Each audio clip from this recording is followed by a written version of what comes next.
Dear student, BA part third year में आपके topic चल रहा था गांधी युग। गांधी युग जिसे हम स्वाधीनता के लिए संघर्ष के लेसन के नाम से भी जान सकते हैं, जो 1920 से 1947 ईस्वी तक चला था।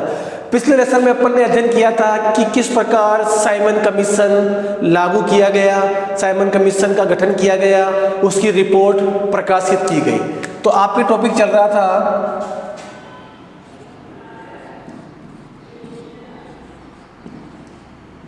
Simon commission.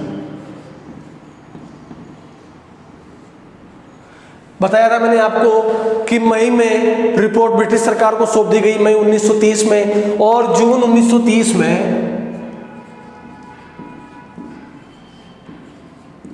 यह रिपोर्ट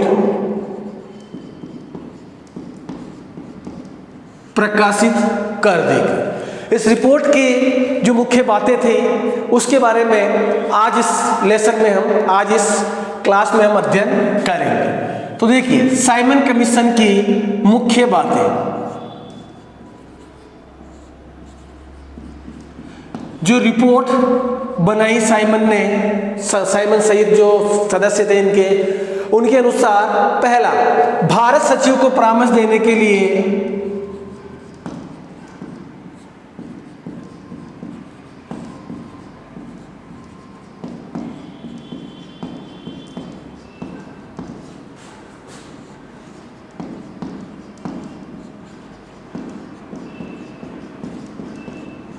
भारत सचिव को परामर्श देने के लिए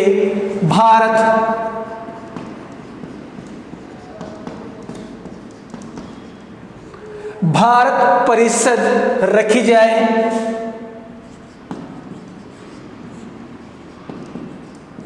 लेकिन इसकी शक्ति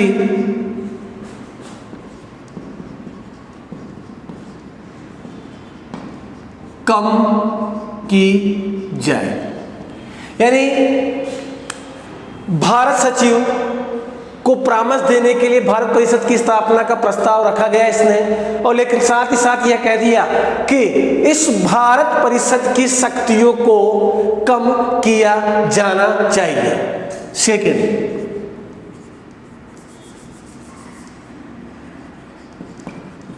भारत में संघीय व्यवस्था लागू की जाए।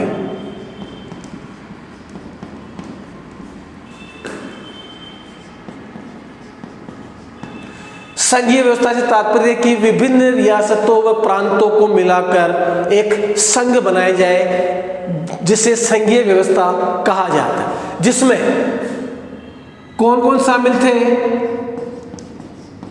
ब्रिटिश प्रांत व देसी रियासतें। कौन कौन शामिल होनी चाहिए इस संघीय व्यवस्था में? ब्रिटिश प्रांत व देसी रियासतों के प्रतिनिधि।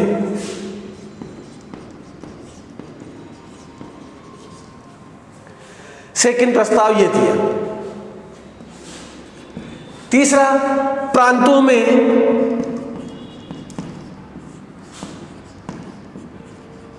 द्वैध शासन, जिसे हम दोहरा शासन भी कहते हैं, समाप्त होना चाहिए। द्वैध शासन प्रांतों में स्थापित हुआ था 1919 अधिनियम में। नेक्स्ट, प्रांतीय शासन, यानी विभिन्न जो प्रांत है वो किसको सौंप दिया चाहिए? मंत्रियों को सौंप देना चाहिए। इसके अलावा यह मंत्री किसके अधीन हो?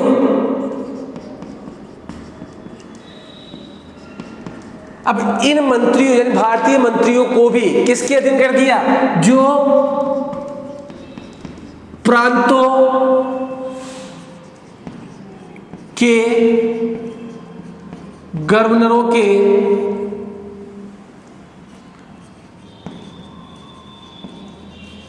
अधीन हो। यानी दिखावे के तौर पर शक्तियां दी जा रही है, लेकिन क्या है, प्रांतीय गवर्नरों के अधीन कर दिया। 10 से 15% आबादी, यानी भारत की जितनी आबादी उसमें से 10 से 15% आबादी को मत देने का अधिकार दिया जाना चाहिए, और साथ ही सांप्रदायिक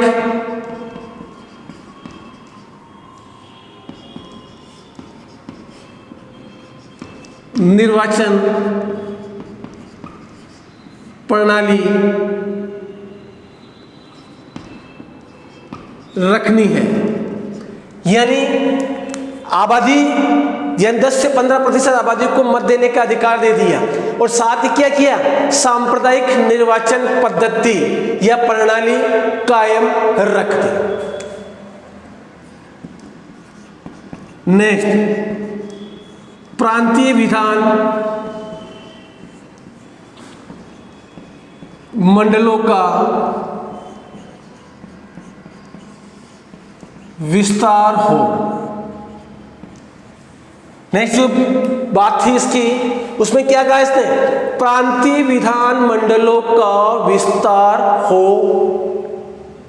नेक्स्ट, ब्रह्मा को भारत से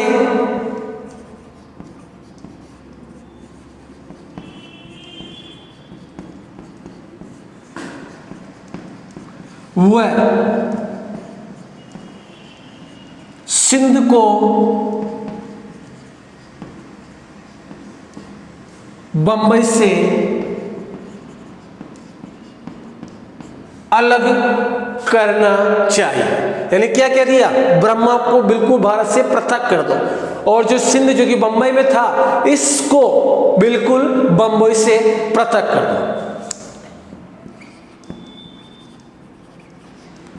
उच्च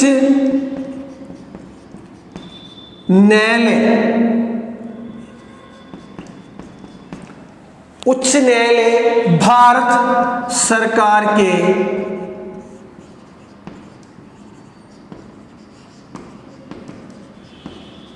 अधीन हो। उच्च न्यायालय भारत सरकार के अधीन हो। नेक्स्ट, हर 10 वर्ष बाद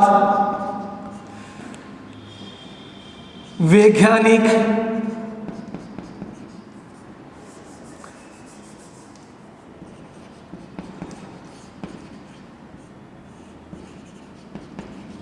आयोग के गठन की पद्धति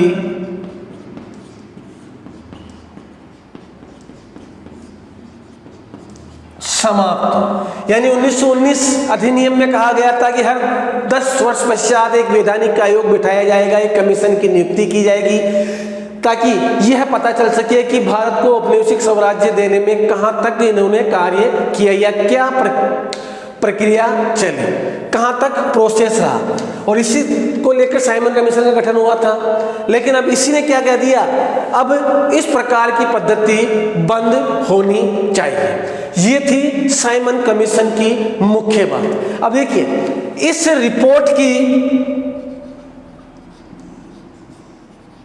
जो कमियां थी, उस कमियों के आधार पर देखिए, पहली कमी,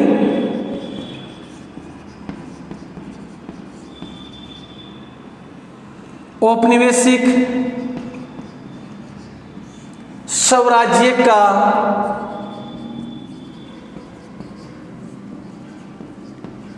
कहीं उल्लेख नहीं था। यानी भारतीयों को चाहिए था स्वराज्य, ब्रिटेन के अधीन रहकर, जिसे कहा जाता है औपनिवेशिक स्वराज्य, लेकिन इस स्वराज्य का कहीं पर भी जिक्र नहीं किया गया, ना ही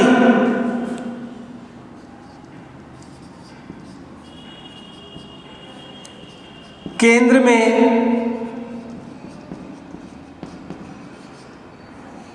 और ना ही केंद्र में उत्तरदायी सरकार की स्थापना की बात कही। यानी दो कमियां थी। पहला तो इसमें कहीं भी औपनिवेशिक साम्राज्य का उल्लेख नहीं था। दूसरा, केंद्र में जो भारतीयों की डिमांड थी भाई केंद्र में उत्तरदायी सरकार की स्थापना की जाए, लेकिन यहां पर भी कुछ भी नहीं बोला गया। लेकिन देखिए, इतनी सारी कमियां थी, भारतीयों ने इसका बराबर विरोध किया था, लेकिन फिर भी कहा जाता है इन तमाम विरोधों के पश्चात भी जब 1935 भारत शासन अधिनियम लागू हुआ, उस अधिनियम के दौरान इसी साइमन कमीशन की अधिकांश बातें उस अधिनियम में शामिल की गई। 1935 अधिनियम, जिसे भारत शासन अधिनियम भी कहा जाता है, जिसमें इस साइमन कमीशन की अधिकांश बातें शामिल की गई। यानी अंग्रेजों को भारतीयों के साथ सहानुभूति बिल्कुल नहीं थी। तो ये थी साइमन कमीशन की रिपोर्ट की मुख्य बात।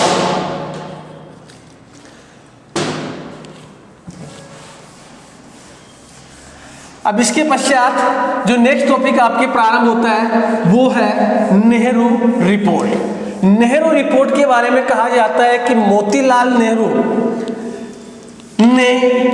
की अध्यक्षता में जो रिपोर्ट प्रकाशित की गई, जो रिपोर्ट बनाई गई, उसे ही नेहरू रिपोर्ट के नाम से जाना जाता है। अब नेहरू रिपोर्ट यानी मोतीलाल नेहरू की अध्यक्षता में कमेटी का गठन क्यों किया गया, क्या है नेहरू रिपोर्ट, इसका अध्ययन करते हैं।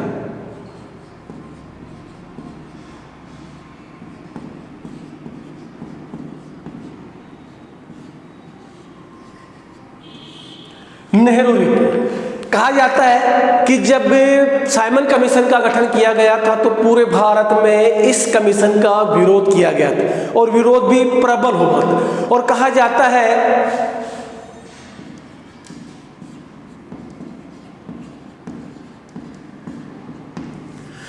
जाता है कि अब अंग्रेजों ने क्या किया, उस समय जो भारत सचिव था, भारत सचिव ने भारतीय नेताओं को कह दिया कि ठीक है, आप इसका विरोध कर रहे हो, मैं आपको चुनौती देते, अंग्रेज कहते हैं कि हम आपको चुनौती देते हैं कि आप इस चीज का अगर विरोध कर रहे हो तो अपनी रिपोर्ट बना कर दो।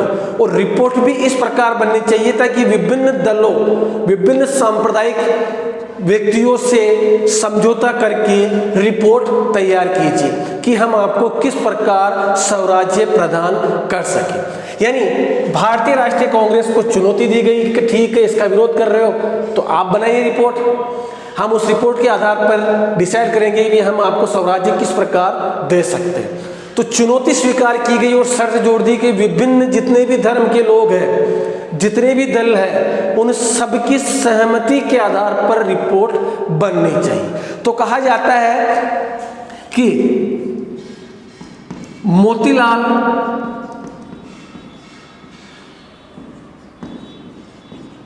नेहरू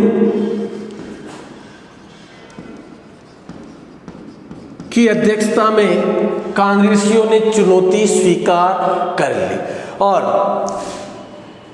8 व्यक्ति इस नेहरू रिपोर्ट में शामिल थे और इन्होंने विभिन्न जो दल थे उनसे बात की, विभिन्न जो धर्म के लोग थे उनसे बात की ताकि रिपोर्ट बना सके। अतः इस दिन समिति नियुक्त की गई, रिपोर्ट बनाई गई और जब रिपोर्ट आपसी विचार विमर्श के लिए रखी गई तो कहा जाता है कि सर्वाधिक जो मुस्लिम लीग थी उसने सर्वाधिक विरोध किया। पहला विरोध तो किसने किया? मुस्लिम लीग के मोहम्मद अली जिन्ना ने। मोहम्मद अली जिन्ना इसमें परिवर्तन चाहते थे और उन्होंने इस प्रकार परिवर्तन की शर्तें बताई कि इस नेहरू रिपोर्ट का स्वरूप ही बदल जाता। दूसरा, कहा जाता है कांग्रेस ने भी इसमें विरोध किया। जो कांग्रेस के कुछ सदस्य थे, सहमत नहीं थे, वो भी परिवर्तन चाहते थे। इस प्रकार फिर गांधी जी ने हस्तक्षेप किया और गांधी जी के हस्तक्षेप के बाद इनमें आपसी दलों में समझौता हुआ और समझौते के आधार पर यह रिपोर्ट प्रकाशित की गई। और इस रिपोर्ट को जब अंग्रेजों को सौंपी तो उसमें निम्न बातें थी।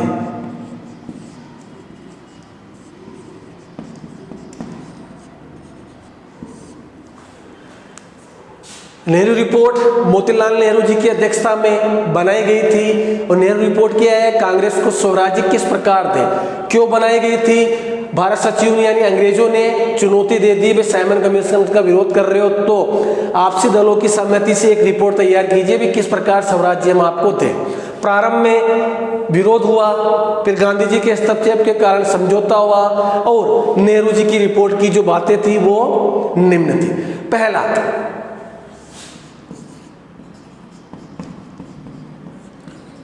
भारत को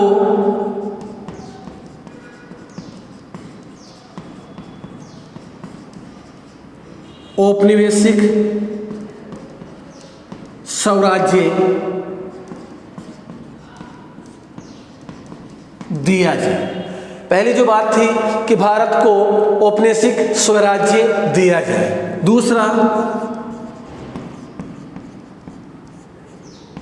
केंद्र व प्रांतों में उत्तरदायी शासन की स्थापना की जाए।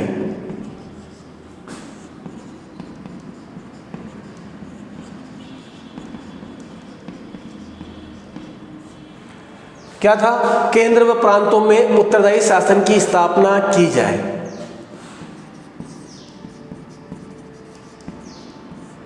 संघीय व्यवस्था लागू हो, साइमन कमीशन ने भी कहा था, लेकिन इसने क्या बोल दिया, शक्तियों का बंटवारा भी हो, यानी विभिन्न राज्यों को देशी रियासतों को मिलाकर संघीय व्यवस्था लागू की जाए और शक्तियों का विभाजन होना चाहिए। ये नहीं कि केंद्र में ही सारी शक्तियां रह जाए, प्रांत व देशी रियासतें कमजोर पड़ जाए। नेक्स्ट,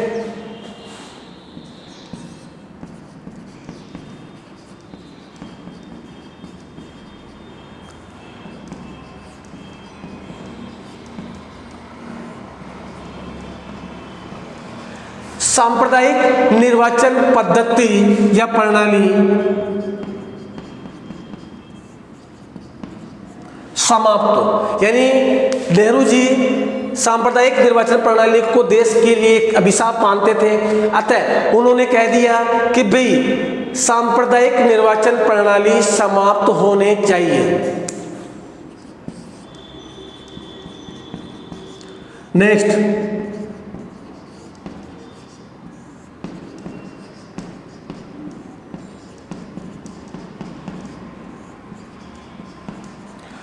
उत्तर पश्चिमी सीमा पर जो प्रांत है उन्हें भी दूसरे प्रांतों के समान दर्जा दिया जाए। क्या था, उत्तरी पश्चिमी सीमा के जो प्रांत है उन्हें भी दूसरे प्रांतों के समान दर्जा दिया जाए।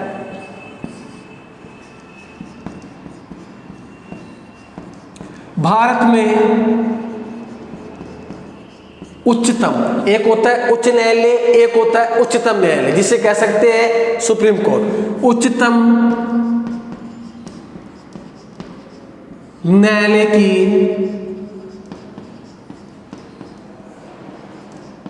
स्थापना हो।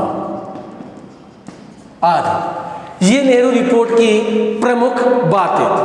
अब देखिए, अब इस नेहरू रिपोर्ट की बातों को कांग्रेस सदस्यों को बता दी भाई ये बातें हैं, और अब यह डिसाइड किया गया कि 31 दिसंबर 1929 यानी 31 दिसंबर 1929 तक जब समझौता हो गया, तो अब यह डिसाइड किया गया कि भी 31 दिसंबर 1929 तक अगर रिपोर्ट स्वीकार नहीं करती है ब्रिटेन सरकार, तो क्या होना है? एक तो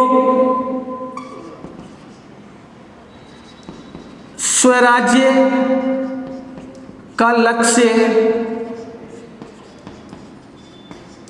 राष्ट्रीय लक्ष्य हो जाएगा,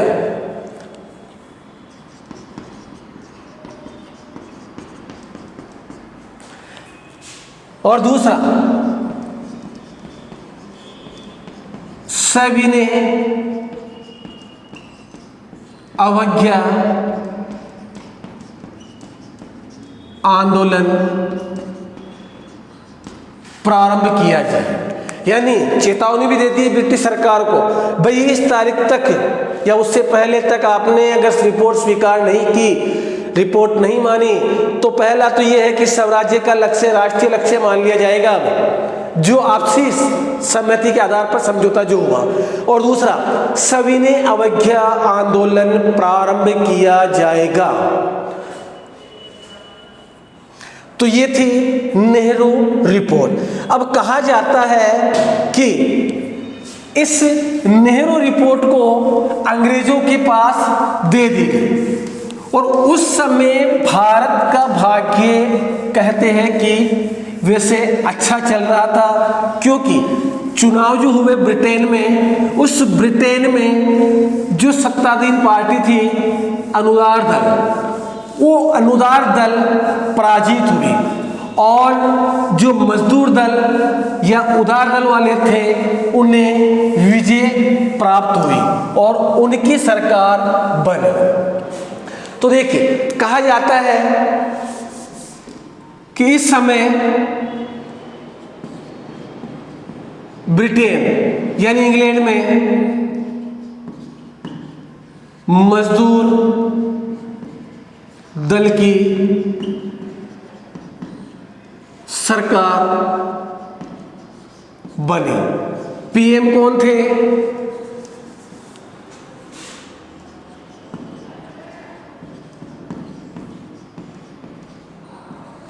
मैकडॉनल्ड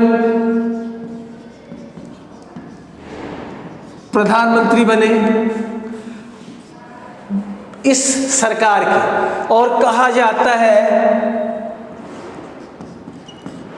लॉर्ड इरविन भारत के गवर्नर जनरल बने।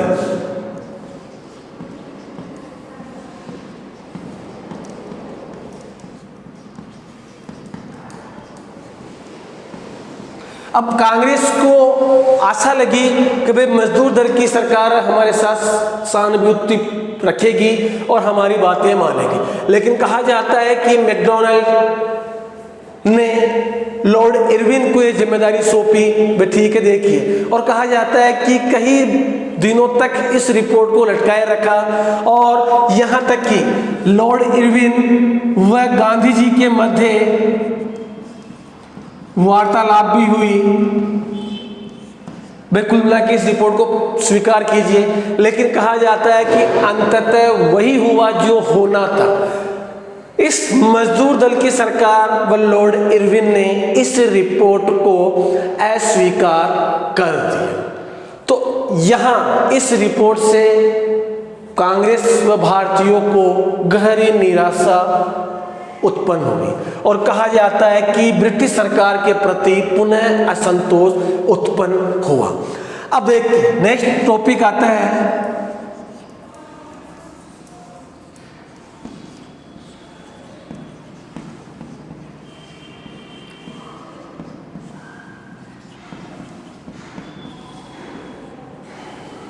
पूर्ण स्वराज्य का प्रस्ताव। देखिए, 31 दिसंबर 1929।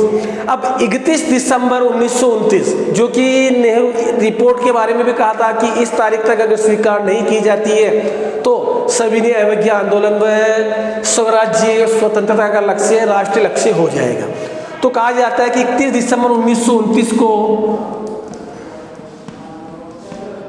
लाहौर में कांग्रेस का अधिवेशन हुआ और इस अधिवेशन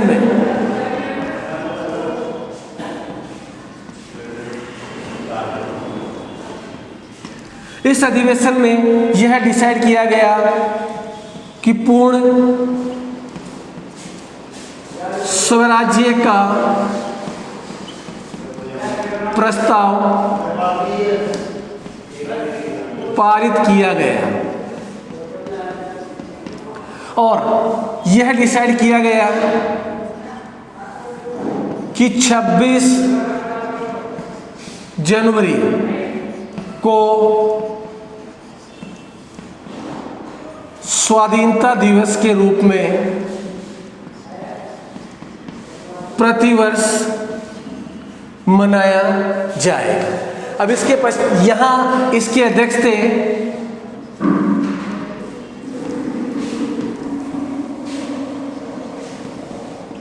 जवाहरलाल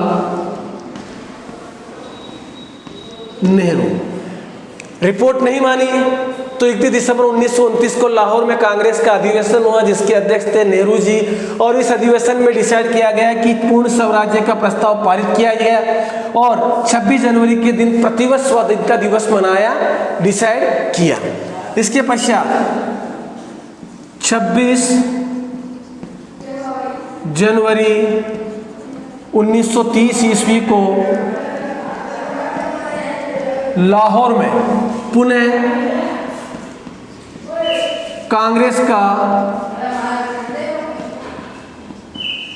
अधिवेशन हुआ। यह कहां पे हुआ था? रावी नदी के तट पर। और इस अधिवेशन में क्या लक्ष्य रखा गया?